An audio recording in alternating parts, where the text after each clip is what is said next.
میں نے واقعی دعوت دی ہے مرزا صاحب کو کہ مرزا جیلمی صاحب وہ آئیں اور بیٹھ کر وہ جو اہل سنت و جماعت کے کروڑوں لوگوں کو وہ گستاخ رسول کہہ رہے ہیں، وہ ختم نبوت کا منکر کہہ رہے ہیں، اور علماء کے اوپر جناب وہ اس طرح سے زبان استعمال کر رہے ہیں، اور میں حیران ہوتا ہوں کہ ایک طرف وہ فرقہ واریت کے حوالے سے کہتے ہیں جی کہ فرقہ واریت میں نہیں پڑھنا چاہیے۔ فرقہ واریت کیا چیز ہوتی ہے بھائی؟ یہی تو ہے کہ آپ کسی کی مقدسات، کسی کے بزرگوں کے حوالے سے گندی زبان استعمال کریں۔ وہ کون سے لفظ ہیں، وہ کون سا لہجہ ہے، وہ کون سا انداز ہے جو مرزا جیلمی صاحب نے جارحانہ اختیار نہیں کیا ہے۔ تو اس حوالے سے بہرحال انہوں نے صوفیاء کرام کو سامنے رکھ کر، ان کی ان عبارات کو سامنے رکھ کر انہوں نے پوری امت کو جناب ختم نبوت کا منکر اور گستاخ ڈکلیئر کیا ہے۔ تو اس حوالے سے بالکل میری ان کو دعوت مناظرہ کہہ لیں، دعوت مباحثہ کہہ لیں، مکالمہ کہہ لیں، میری ان کو دعوت ہے۔ عالم اسلام کی قد آور شخصیات ان 100 سالوں میں اتنی موجود ہیں کہ اسے تو صدیاں چاہیے پرانے بزرگوں تک پہنچنے کے لیے۔ پہلے ان کو تو فتح کر لے، جی فتح ہو چکے۔ یہ قد آور شخصیات وہ ہیں جنہوں نے ایک دوسرے کو کافر ڈکلیئر کیا، یہ ان کا قد بت تھا۔ حسام الحرمین میں اعلیٰ حضرت بریلوی صاحب نے علماء دیوبند کو کہا کہ یہ لوگ واجب القتل اور مرتد ہیں، ان کے کفر میں شک کرنے والا بھی کافر، یعنی سارے دیوبندیوں کو کافر ڈکلیئر کیا۔ اور اس کے جواب میں جب المحند علی المفند لکھی دیوبند نے، اور اس پہ شریف تھانوی نے بھی سائن کیے، باقی علماء نے بھی سائن کیے، انہوں نے کہا کہ احمد بریلوی اور ان کی پوری جماعت ایک شیطانی لشکر ہے جو علماء دیوبند رضی اللہ عنہم پر حملہ آور ہوئے ہیں، جیسا کہ شیاطین انبیاء پر حملہ آور ہوتے تھے۔ واہ واہ، دیکھو کس طرح نسبتیں جوڑ دے اپنے بابیاں دی۔ شیطانی لشکر انبیاء کے مقابلے پہ یعنی کافر کہہ دیا ایک مہذب طریقے سے۔ ظاہر انبیاء کے اوپر مسلمان لشکر تو حملہ آور نہیں ہوتے تھے۔ اور اسی کتاب میں انہوں نے لکھا کہ اہل حدیث بھی خوارج کی ایک جماعت ہے، اگرچہ ہم نے بعد میں ان سے ریال لے کے کھانے ہیں، لیکن ابھی تو ہم انہیں خارجی کہیں گے۔ جی ہاں، اور پھر اعلیٰ حضرت نے تو ساڑا کلیجہ ٹھنڈا کیتا ہے۔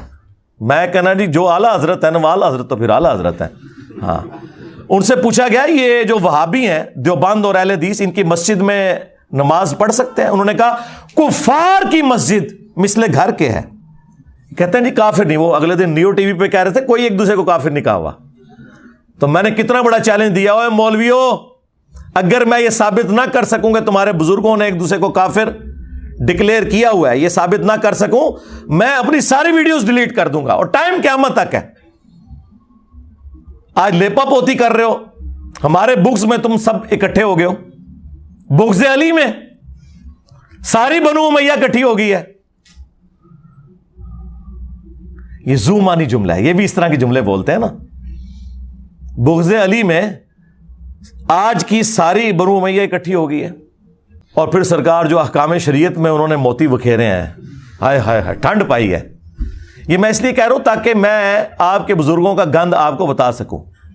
ان سے پوچھا گیا کہ یہ جو وہابی ہیں دیوبند، اہل حدیث، شیعہ، قادیانی اور یہود و نصارہ، ساروں کو انہوں نے اکٹھا کر کے اور شاگرد بھی بڑے سیانے، انہوں نے پتا ہے کہ اعلیٰ حضرت سارے انہوں ایکو جہی سمجھتے ہیں، ساروں کو اکٹھا کر کے انہوں نے کہا کہ ان کے ذبیحے کا شرعی حکم کیا ہے۔